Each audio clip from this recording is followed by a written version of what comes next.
Hoy os voy a hablar de el sentido común que hay en los juegos y novelas de cultivo. Sentido común que tenéis que tener si alguna vez transmigráis a un mundo de cultivo y para que no se estalle la cabeza debido a la falta de lógica. Voy a empezar con lo básico. ¿Cómo funciona una secta de cultivo? ¿Y por qué empiezo con la secta de cultivo? Porque si llegáis al mundo de cultivo, probablemente es lo primero que vais a buscar. Porque mientras entréis en la secta, no solo vais a tener una guía, sino que también vais a tener un lugar donde quedaros, un lugar que os va a proporcionar alimento y os va a dejar tiempo para poder integraros o aceptar la situación en la que estéis. Hay diferentes modos de entrar a una secta y, como en la vida real, el método más fácil es que os meta alguien que ya está dentro. Al hacerlo de este modo, no solo seguramente vais a tener que omitir la prueba de aptitud, sino que además os van a colocar ya en una posición relativamente mejor que los recién llegados. Dejando esto de lado, también hay otros dos modos que aparecen en las novelas. Por lo general es ir hasta allí y os aceptarán sin más. Entonces os van a proporcionar un manual básico de cultivo y siempre y cuando consigáis reunir la energía espiritual, significa que estáis ya calificados para poder entrar realmente en la secta, porque mientras no consigáis hacer eso, vais a ser sirvientes durante el resto de vuestra vida. Porque ese es el trato que suelen tener las sectas con los recién llegados. Es decir, vale, nosotros te damos la oportunidad de convertirte en inmortal, pero si ni siquiera tienes talento para reunir la energía espiritual, pues a cambio de esta oportunidad vas a tener que trabajar para nosotros el resto de tu vida.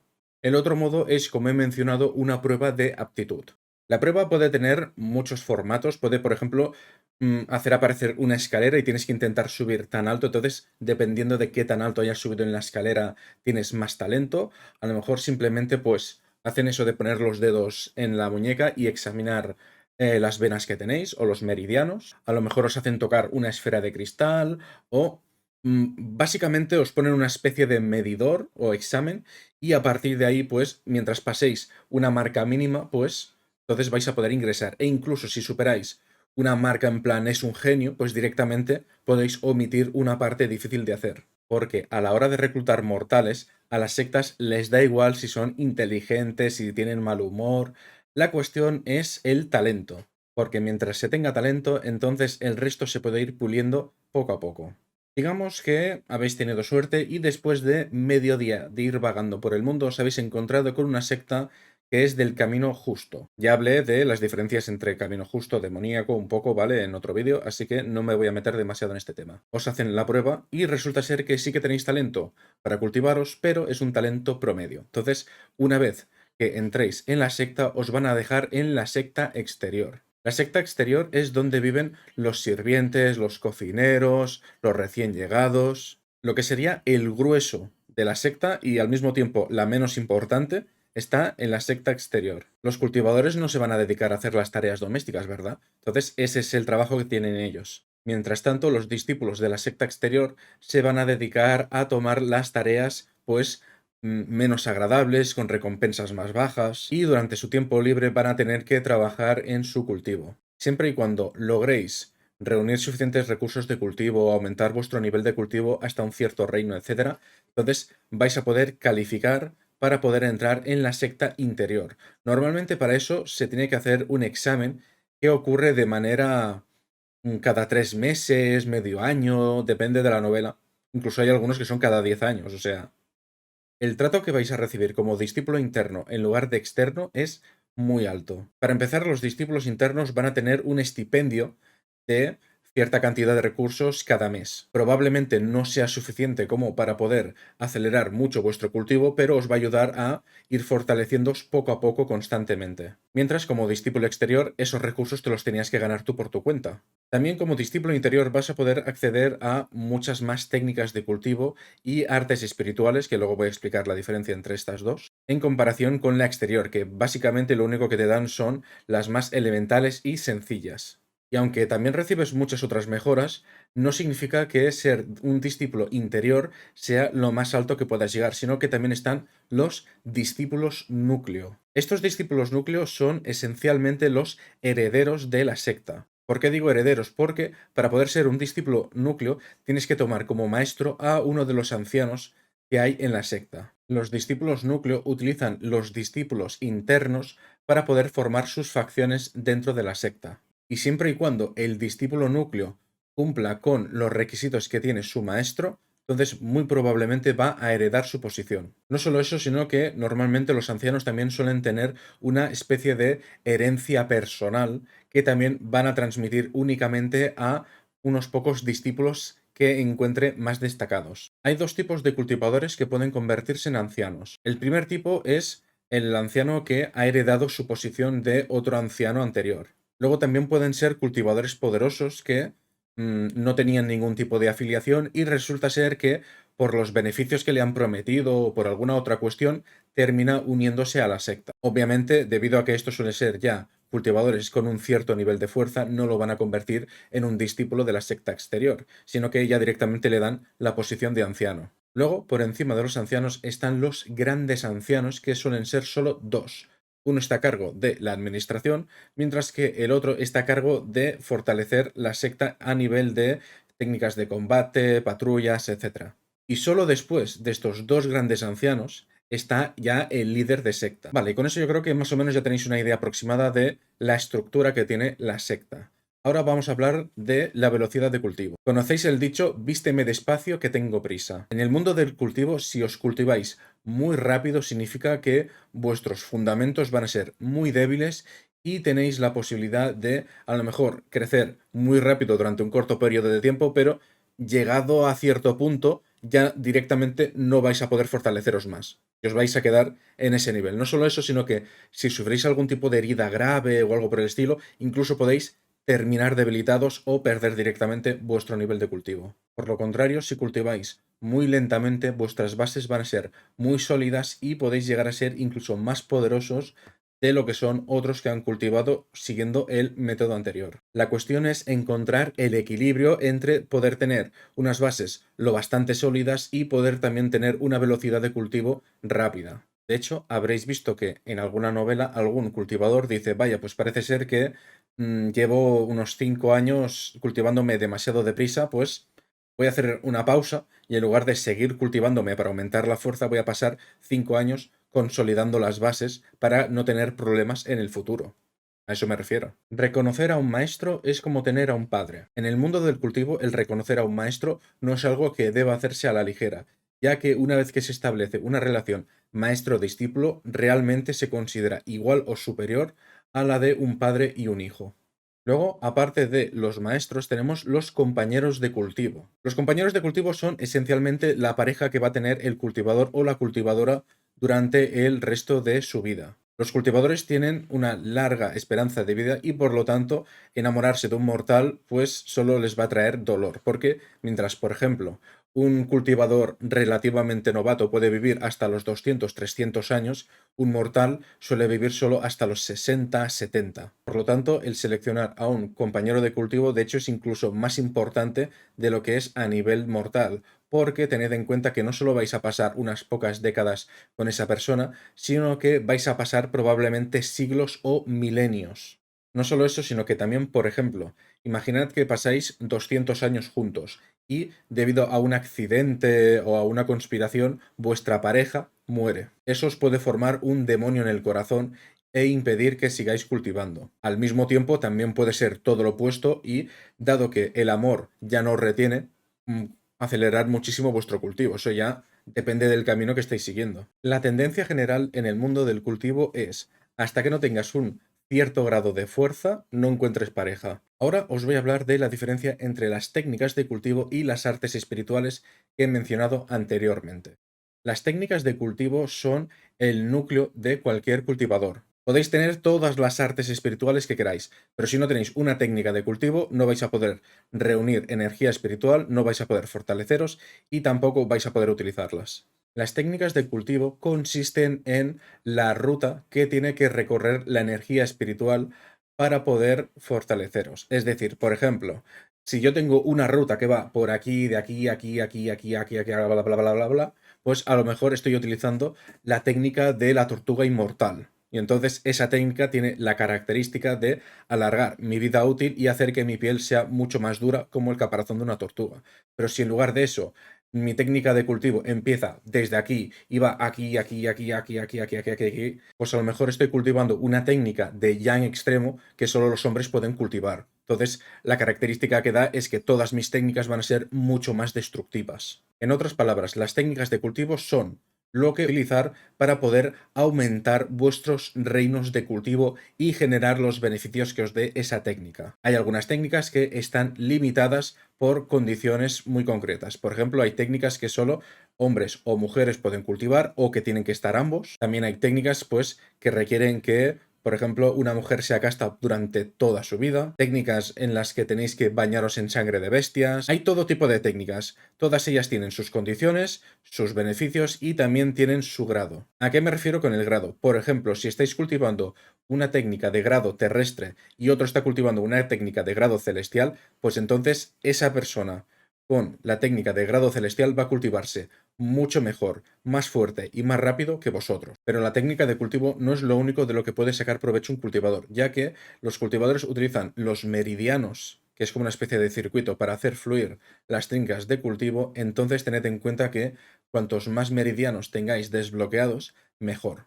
Los cultivadores empiezan usualmente con la mayoría de los meridianos bloqueados, por lo tanto, a medida que van cultivando, pues los van desbloqueando y limpiando. De este modo también descargan impurezas del cuerpo y hacen que la circulación de su técnica sea mucho más fluida y suave, lo cual aumenta mucho la efectividad. Para que os hagáis una idea, digamos que una persona tiene 15 meridianos desbloqueados, mientras que otra persona tiene 30. Pues la persona que tiene 30 igual va a tener 2 o 3 veces la velocidad de cultivo del que tiene 15. Todo en el mundo del cultivo tiene karma. A lo mejor estáis pescando en un lago y se asoma un pez y se burla de vosotros. Como no os gustan sus burlas, cogéis una piedra y se la tiráis a la cabeza.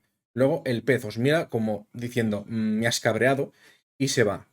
20 años después, resulta ser que ese pez se ha convertido en un dragón malvado que ha jurado destruir a la humanidad debido a ese recuerdo que tiene con vosotros. O a lo mejor estáis caminando por un bosque, veis que un ciervo está herido y decidís, bueno, va, voy a curar al ciervo, total, ya he comido, no tengo hambre, no soy tan cruel como para dejar al ciervo ahí.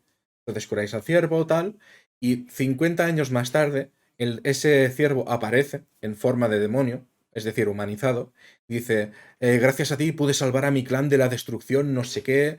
Bueno, os explica una historia súper épica y dice, y dado que todo fue gracias a ti, voy a entregarte la mano de mi hija. Es decir, tened muy en cuenta las acciones que vais a hacer porque igual ahora nos afecta, más tarde tampoco, pero mucho más tarde puede ser que debido a lo que hayáis hecho, pues recibáis un gran escarmiento o una gran recompensa. Ahora hablemos de las venas de dragón, también conocidas como las venas espirituales. Podéis pensar en ello como si fueran un tipo de río subterráneo que en lugar de llevar agua, lo que llevan es energía espiritual. Aparecen de forma natural, se mueven de forma natural y siempre y cuando nadie interfiera, pues van a seguir creciendo hasta convertirse en una gigantesca vena de dragón. Estas venas son muy buscadas. La razón de ello es porque la zona por donde sea que pasen va a tener la energía espiritual mucho más concentrada. No estoy hablando de que a lo mejor duplique la energía, estoy hablando de que a lo mejor la concentración sube como 4 o 5 veces. Por lo tanto, por lo general, las sectas suelen construir sus edificios, bueno, toda su base, la secta en sí, se construye encima de esas venas. No solo puede hacer que el ambiente de cultivo sea mucho mejor, sino que la propia vena puede utilizarse como suministro para las formaciones de protección y un montón de cosas adicionales. Pero no necesariamente tienes que quedarte donde está la avena. Mientras un cultivador tenga un nivel muy alto de cultivo, puede coger esa avena y trasladarla a otro lugar o incluso tragársela para mejorar su nivel de cultivo. Pero hay muy pocos cultivadores que realmente lleguen al punto de tragarse las venas de dragón. Esto es más que nada por dos razones. La primera, si se tragan la avena y no pueden controlar la energía espiritual, explotan y mueren. Punto pelota. La otra razón es que si la vena del dragón ha estado allí ya durante bastante tiempo, entonces se habrán formado minas de piedras espirituales a su alrededor. Y de ahí es de donde viene la moneda del mundo del cultivo. Las piedras espirituales solo se pueden extraer de las minas de piedras espirituales o bien cuando un cultivador también de muy alto nivel condensa la energía al punto de cristalizarla, cosa que no hace casi nadie porque es una pérdida de tiempo y de energía. Otro uso importante que tienen las venas de dragón o venas espirituales es que si utilizan esas tierras para cultivar hierbas medicinales o frutos espirituales, no solo va a acelerar muchísimo el nivel de crecimiento, sino que el efecto medicinal va a ser mucho mejor y la calidad también va a aumentar un montón. Voy a daros un ejemplo. Imaginemos que tenemos una planta que da dos frutos espirituales al cabo de 100 años. Pues al plantarlo en una tierra con una vena de dragón, a lo mejor esa planta tarda 20 años en dar fruto y en lugar de solo dar dos frutos, da 5. Y de esos 5 frutos tienen el doble de efecto medicinal y su calidad también es mucho más alta. Os hacéis una idea de lo beneficiosa que es una vena de dragón para una secta. Y esto es solo una de las pocas aplicaciones que tiene. Y sí, no me habéis escuchado mal. Estoy hablando de frutas que tienen 100 años, 200 años, 1000 años, porque en el mundo del cultivo, cuanta mayor sea la edad de una hierba medicinal, más fuerte va a ser el efecto que tiene. De hecho, si una planta es lo bastante vieja y sigue viva, muy probablemente va a empezar a desarrollar espiritualidad y va a terminar convirtiéndose en un demonio. Que os recuerdo que los monstruos y los demonios son dos cosas completamente diferentes en el mundo del cultivo. Los monstruos son literalmente eso, monstruos, que son las bestias salvajes, etc. Pero los demonios son las bestias, plantas, piedras, etcétera, que han ganado espiritualidad y que también se han convertido en lo que sería su equivalente de cultivadores. Estos demonios adoptan la forma humana porque les es mucho más conveniente, pero dicha forma humana tiene pequeños defectos que denotan cuál es su origen. Por ejemplo, si es una bestia, al transformarse probablemente va a tener una especie de abrigo de piel y los colmillos van a estar muy afilados. Si es una planta, pues a lo mejor va a tener alguna hoja o raíz. El caso más típico probablemente lo conocéis y es el zorro de 9 colas, que se transforma en una mujer encantadora, pero que puede fácilmente sacar las 9 colas de zorro por detrás. Ahora os voy a hablar de qué son las formaciones en el mundo del cultivo. Los maestros de formación es una profesión que tienen los cultivadores y que consiste en establecer en un área un efecto concreto. Por ejemplo, si crean una formación de reunión de espíritus, lo que están haciendo es una área en la cual la energía espiritual de los alrededores se concentrará porque es atraída en esa área. También pueden crear una formación ilusoria, que significa que si alguien entra dentro de esa área, pues a lo mejor pierde el sentido de la orientación o ve pesadillas que lo asustan para que se vaya. En otras palabras, una formación es un área a la cual se le han aplicado ciertos efectos. Están las artificiales y los naturales. Los artificiales suelen ser, pues, que modifican a lo mejor el terreno, o utilizan banderas, o utilizan líneas. Hay muchos modos, ¿vale?, de establecer formaciones. Y de hecho, incluso hay varios modos para superponer un montón de formaciones, como por ejemplo una formación ilusoria para desorientar, una formación asesina para matar, y también una formación de recolección de sangre, para que os hagáis una idea. Para las formaciones normalmente está el ojo de la formación, que suele ser como la zona segura, el núcleo. Luego está la puerta trasera, que es obviamente lo que utiliza el maestro de formaciones para poder entrar y salir sin que nadie, bueno, sin que nadie lo vea o sin que le afecte su propia formación.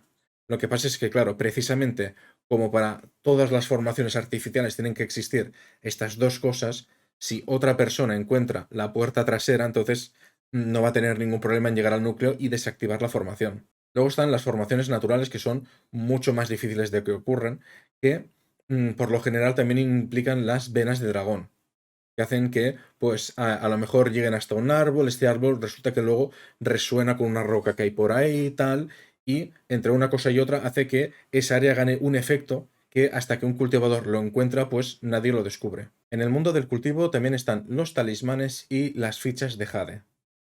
Los talismanes son objetos consumibles, y os podéis imaginar que es un talismán, una tira de papel amarillo con algunos garabatos hechos con sangre y cinabrio, y al consumir el talismán suele ser pues algún tipo de ataque, un sello o incluso un talismán de huida, es decir, que lo rompen o lo queman y entonces ese cultivador puede escapar con éxito a una zona segura. Luego están las fichas de jade. En el mundo del cultivo no existen, bueno, o por lo general no existen los libros, sino que utilizan las fichas de jade para guardar la información. ¿Por qué hacen eso? Para empezar, porque el contenido suele ser mucho más grande de lo que puede guardar un libro y porque resulta mucho más fácil de transmitir y conservar. Digamos que la secta en la que estáis, pues, os da como recompensa una técnica que está dentro de una ficha de Jade. Lo único que tenéis que hacer es coger la ficha, la lleváis a la frente, le inyectáis energía espiritual y entonces todo el contenido que hay dentro de la ficha se transferirá a vuestra mente. Tal cual. Es decir, no tenéis que perder el tiempo leyéndolo, se va a quedar grabado a fuego, es decir, no os vais a olvidar de eso. Y además, estas fichas de Jade pueden durar cientos de años fácilmente. Entonces, cuando esa ficha empiece a fallar, pues simplemente hacen otra, traspasan la técnica y a durar otros cientos de años. Hablemos ahora de los artefactos. Los artefactos suelen ser materiales especiales que han sido refinados y convertidos en algo. Un caldero, una pulsera, un anillo. Por ejemplo, si tomamos el jade de hielo de 1000 años y lo refinamos en una caja para conservar hierbas medicinales en perfecto estado, eso es un artefacto pequeñito.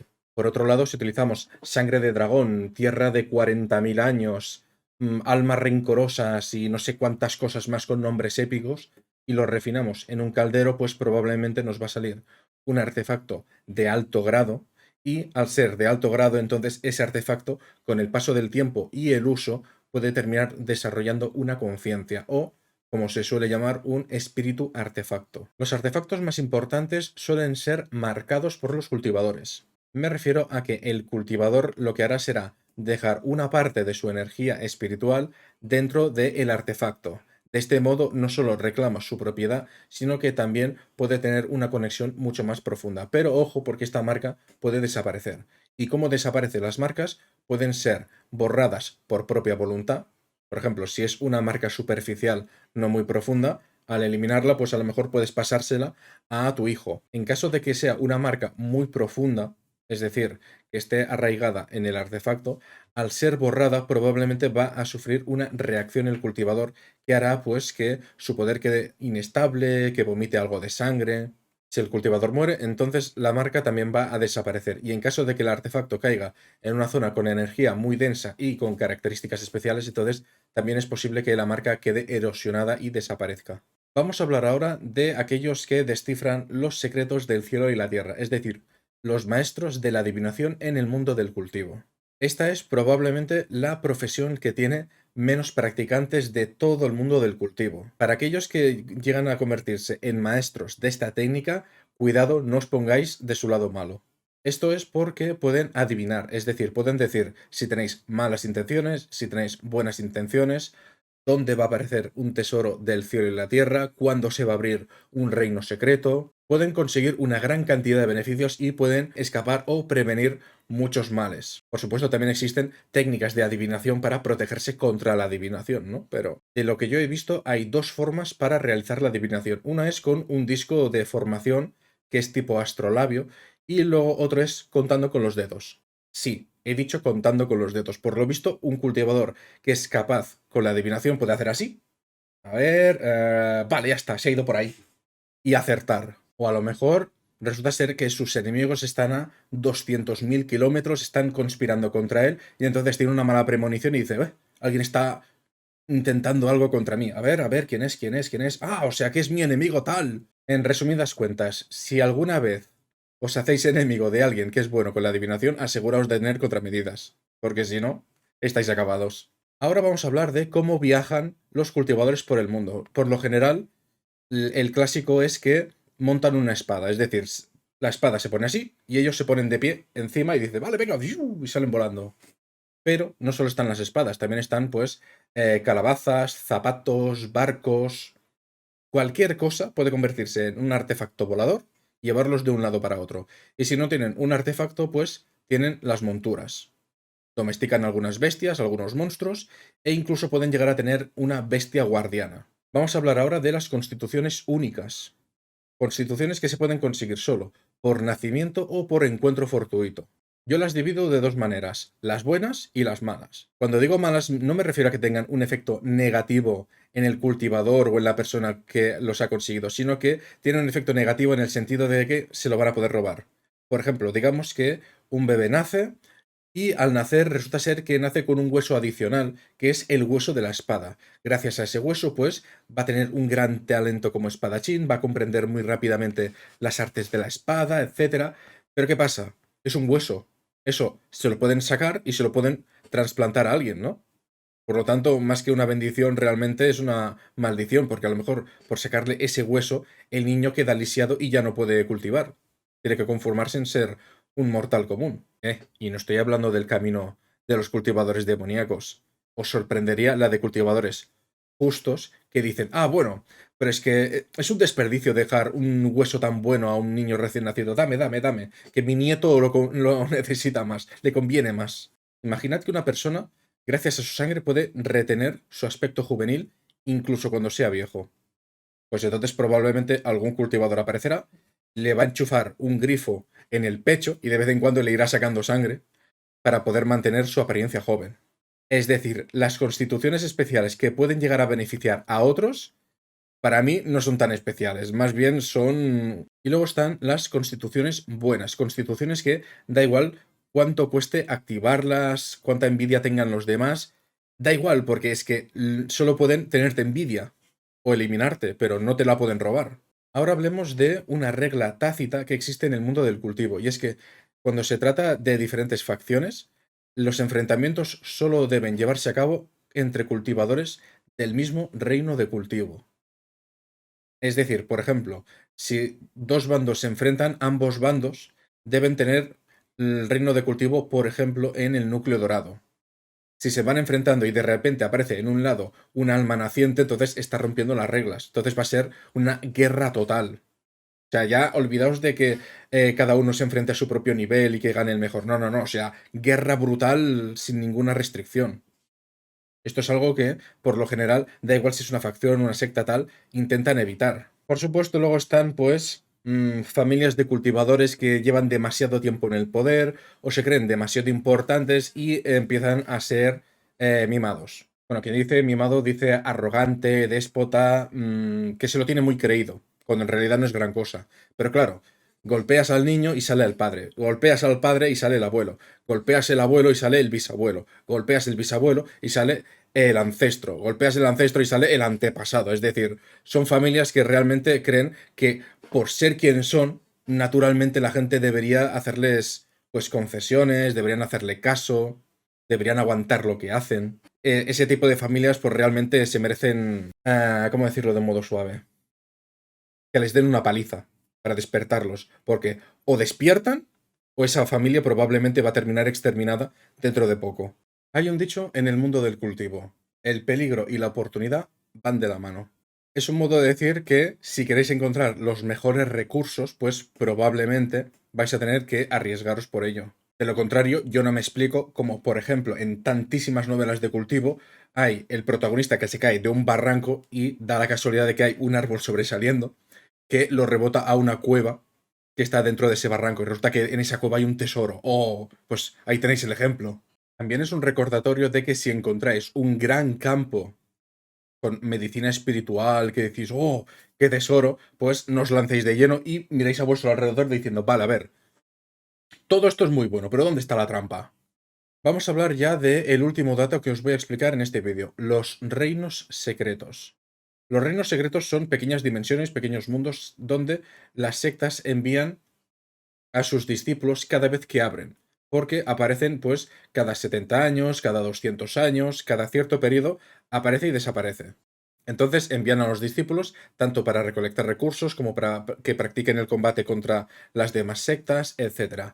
Y el motivo por el cual envían a los discípulos es que normalmente estos reinos secretos suelen limitar el reino de cultivo de las personas que pueden entrar. Por ejemplo, una persona en el reino de condensación de ki o en fundación puede entrar sin ningún problema, pero si alguien en el reino de alma naciente intenta entrar, o será rechazado o morirá.